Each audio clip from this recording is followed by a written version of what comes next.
మనం ఎందుకు ఈ నిరసన కార్యక్రమం అనేది మీ అందరికీ కూడా తెలియాలి కాబట్టి ఫస్ట్ ముందుగా యాక్చువల్లీ నిన్న ఛాంబర్లో చర్చలకు పిలిచారు. ఆ చర్చల్లో ఒక నాలుగు పాయింట్లు మన ముందు పెట్టారు. మొదటిది, కాల్ షీట్లు 12 గంటలు వాళ్ళకి నచ్చినట్టుగా ఉండాలంట.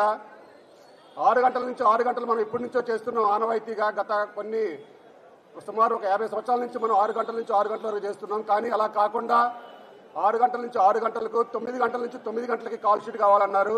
దానికి మనం ఎవరూ కూడా మేము అక్కడ ఒప్పుకోలేదు. వారికి నచ్చినట్టుగా కాల్ షీట్ ఉంటేనే వేతనాల గురించి మాట్లాడతామని చెప్పారు. ఆ తర్వాత సండేలు కానీ మనకి ఇప్పుడు కూడా సండేలు డబుల్ బేటా ఉంటాయి. ఆ సండేలు కూడా డబుల్ బేటా ఇవ్వను అని చెప్పారు.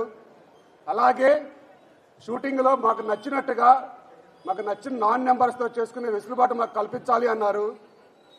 ఇక ఇటువంటి కండిషన్లు అన్నీ కూడా పెట్టడమే కాకుండా ఫైటర్స్, డాన్సర్స్ మనకి ఇప్పటి నుంచి కూడా ఒక రేషియో ఉండేది.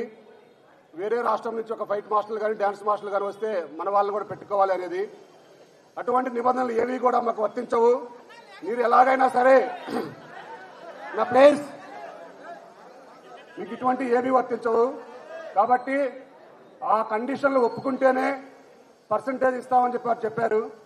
మేము ఆ కండిషన్లకు ఏమీ ఒప్పుకోమని చెప్పాము. ఆ కండిషన్లు ఒప్పుకోవాలా వద్దా? ఎందుకంటే మీ అందరికీ బాగా అర్థమైందా?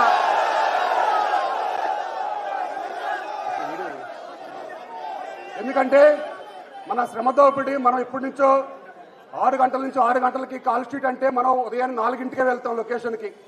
మళ్ళీ సాయంత్రం 6ంటికి పేకప్ అంటే అది 6:30కి కావచ్చు, 7ంటికైనా సరే మనం సింగిల్ కాల్ షీటే తీసుకుంటాం. కానీ ఇంటికి వచ్చేసరికి 9 అవుతుంది. మనం ఒక కాల్ షీట్ అంటే 15 గంటలు పనిచేస్తున్నాం.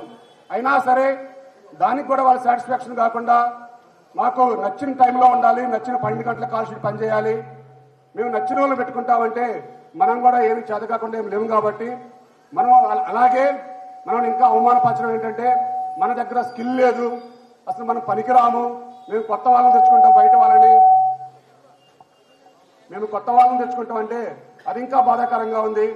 కొందరు ప్రొడ్యూసర్లు మాట్లాడుతున్నారు అంటే ఒకరో ఇద్దరు మాట్లాడుతున్నారు అంతే, అందరూ కాదు. దయచేసి ఆ మాట్లాడే వాళ్ళకి ఒకటే చెప్పేది, మన కార్మికులు ఇన్ని సంవత్సరాల నుంచి ఇంత కష్టపడింది, ఇంత ప్రపంచ ఖ్యాతి సినిమాలు, ఇంత జాతీయ అవార్డులు, ఇంత ఉత్తమ అవార్డులు వచ్చాయా? మన క్వశ్చన్ అది ఒకటే. కానీ మన కార్మికులు అవమానించడం అయితే చాలా బాధాకరంగా ఉంది. వేతనాల విషయంలో మేము ఒక పర్సెంటేజ్ అట్టైనా ఇటైనా తగ్గడానికి సిద్ధంగా ఉన్నామని చెప్పాం.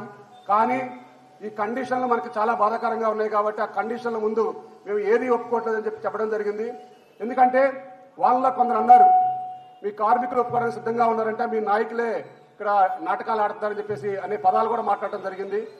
అందుకే అసలు సభ్యుల సమక్షంలోనే మాట్లాడదాం, సభ్యులు కనుక ఎవరు నచ్చినైనా పెట్టుకోవచ్చు అని కనుక అంటే మాకు కూడా అభ్యంతరం లేదని చెప్పేశాం.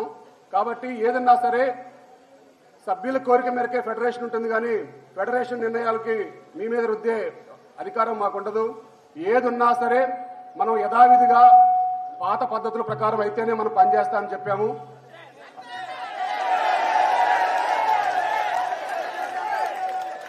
యథావిధిగా 6 గంటల నుంచి 6 గంటల కాల్ షీట్ కు మాత్రమే పనిచేస్తాము. దానికి మీ అందరూ ఓకేనా? మన ఫెడరేషన్ లో ఉన్న కార్మికులు కాకుండా మన దగ్గర లేకపోతే మాత్రమే బయట తెచ్చుకోవచ్చు, కానీ మన దగ్గర ఉన్న కార్మికులకు పని కల్పించకుండా బయట వారిని తేవడానికి వీలు లేదు అని మేము చెప్పడం జరిగింది. అది వాస్తవం. మీకు ఓకేనా? ఆదివారాలు వేతనాలు ఆదివారం డబుల్ కాల్ షీట్ ఇవ్వను అన్నారు. కంపల్సరీగా గతంలో ఎలాగుందో అలాగే కావాలని మనం కోరడం జరిగింది. మీ అందరికీ సమ్మతమేనా? అలాగే ఫైటర్స్ కి, డాన్సర్స్ కి ఏ రేషియో అయితే ఉందో ఆ రేషియోని యథావిధిగా కొనసాగించాలని చెప్పాం. కాబట్టి వారు కూడా చెప్పారు, మా వలన ఒక తెలుగు నిర్మాతకి ఏమైనా కానీ ఇబ్బంది కలిగితే దానికి మేము ముందుంటాం, దానికి ఏమైనా సహకరించుకోవాలంటే మేము సభాముఖంగా ఒక చర్చలు జరపండి, మేమంతా కూడా వారికి సహకరిస్తామని చెప్పినా కానీ అటువంటి పరిగణలో తీసుకోకుండా కొన్ని యూనియన్లకు పెంచుతాము, కొన్ని యూనియన్లకు అసలు పెంచమని చెప్పి ఒక పాలించడం, ఆ విభజించే విధంగా వాళ్ళు వేతనాలు ప్రకటించారు. దానికి ఎవరూ కూడా ఒప్పుకోలేదు. ఒప్పుకుంటే అందరికీ డైలీ వేజెస్ వర్కర్స్ గా ఉండే 13 యూనియన్లకి సమాంతరంగా పెంచాలని చెప్పాం. ఏదైనా హెచ్చుతగ్గులు ఎక్కువగా ఉన్నాయంటే కనుక ఆ యూనియన్ మీటింగుల్లో దానికి సహకరిస్తామని కూడా చెప్పాం. అయినా సరే అట్లా కాకుండా వారు డైరెక్ట్ గా మేము వేతనాలు పెంచామన్నట్టుగా ఏదో ప్రకటన చేసి వెళ్ళిపోయారు.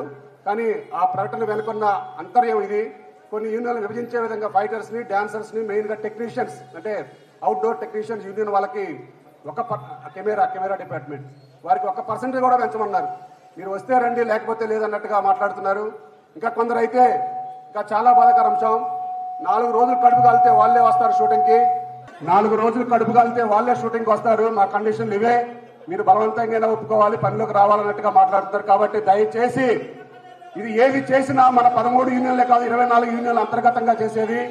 అందరూ బాగుండాలని చేసే కార్యక్రమం. మన ఐక్యత ఎలా ఉందంటే, దయచేసి చెప్పేది ఒకటే, ఇప్పుడు దాకా ఏం జరిగిందో మనకు తెలియదు కానీ ఈ రోజు నుంచి ఫెడరేషన్ అనుమతి, యూనియన్ అనుమతి లేకుండా కావాలని షూటింగ్ పిలుస్తా ఉంటారు. మీకు ఆ పర్సెంటేజ్ ఇస్తాం, ఈ పర్సెంటేజ్ ఇస్తామని. అలా వెళ్తే అందరూ మోసపోతారు. వారు కొత్త స్కీమ్లో వస్తారు. అసలు మన దగ్గర స్కిల్ లేదని ఆ స్కిల్ ఏర్పాటు చేసుకునేదాకా మనతో పని చేయించుకుందాం అన్నట్టుగా మాట్లాడుతున్నారు. దయచేసి ఈ రోజు మనకు జరిగిందంటే రేపు వాళ్ళకి జరగదని కాదు. ఈ రోజు మనం ఇన్ని సంవత్సరాలు వాడుకున్నారు. ఇదే స్కిల్ అనేది ఈ 3 సంవత్సరాల నుంచి ఎప్పుడూ మాట్లాడిన మనుషులు ఈరోజు వేతనాలు పెంపు వచ్చేసరికి ఆ స్కిల్ గుర్తొచ్చిందా, టాలెంట్ గుర్తొచ్చిందా? మా ప్రశ్న అదే. టాలెంట్ లేనిదే ఇండస్ట్రీలో ఈ రోజు మనం లేవు, వాళ్ళు లేరు.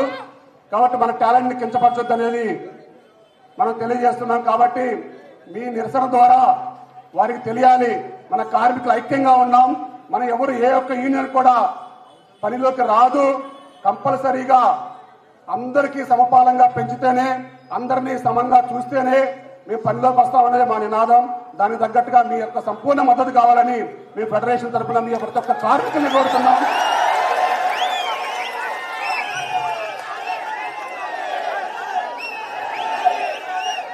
కాబట్టి ఇది మన కార్మికుల కోసం చేసేది, ఏ ఒక్క యూనియన్ కోసమో ఏ ఒక్కరికి మంచి అర్థమని కాదు. ఇది ప్రతి ఒక్కరూ దీంట్లో భాగస్వామ్యం కావాలి. మాకు తెలియకుండా ఎవరు కూడా షూటింగ్కి వెళ్తే ఏ ఒక్క అవుట్డోర్ షూటింగ్లకు కానీ ఎక్కడికి కూడా ఏ ఒక్క సభ్యులు కూడా వెళ్ళొద్దని మీకు తెలియజేస్తున్నాం. ఒక 4 రోజులు అట్లాగే అవుట్డోర్ యూనిట్లు వాళ్ళు కూడా పర్మిషన్లు ఇవ్వరు.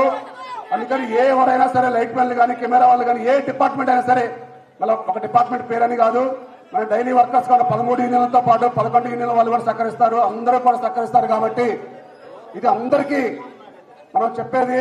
కాబట్టి వాళ్ళు విభజించాలని పాలించే యొక్క ఆ లాలూచిలో ఏ ఒక్క కార్మికుడు పడొద్దని మీ అందరికీ తెలియజేస్తున్నాం. ఎందుకంటే మన ఐక్యంగా ఉన్నామనేది వాళ్ళు లేరు అంటున్నారు. మనం ఐక్యంగా ఉన్నామనేది మనం చూపించుకునే అవకాశం వచ్చింది. కాబట్టి ప్రతి ఒక్క కార్మికుడికి న్యాయం జరగడం లక్ష్యంగా పనిచేద్దాం. మీరందరూ కూడా ముందుంటారని చెప్పి కోరుకుంటూ థ్యాంక్ యూ. ఒక్క నిమిషం, మేము కోరేది ఒకటే, అవుట్డోర్ యూనిట్లో వారందరూ కూడా తాయర్ గారు, ఎందుకంటే మనకి ఇండస్ట్రీకి ఒక ప్రతినిధిగా ఉంటారు. మన ఉమాయన్ గారు కూడా మన చైర్మన్ గా ఉన్నారు. తాయర్ సౌండ్ కానీ, లైట్స్ వారు కానీ, మిగతా వారు అందరూ కూడా సహకరించాలి. కార్మికుల బాధను గుర్తుంచుకొని నా యూనిట్ కదలకపోతే ఎవరు కూడా వాళ్ళు షూటింగ్ పెట్టుకునే డేరుగా చేయరు. కాబట్టి దయచేసి ఈ కార్మికుల పక్షాన్ని అందరూ నిలబడతారని చెప్పేసి మన కార్మికులు అందరి తరఫున మన యూనిట్ సభ్యులందరినీ కోరుతున్నాం. దయచేసి అందరూ కూడా సహకరించాలని కోరుతున్నాం. మన ఉమాయన్ గారు కిందకి రావాలి ప్లీజ్. ఉమాయన్ గారు మీరు రావాలి, కిందకి రావాలి ప్లీజ్.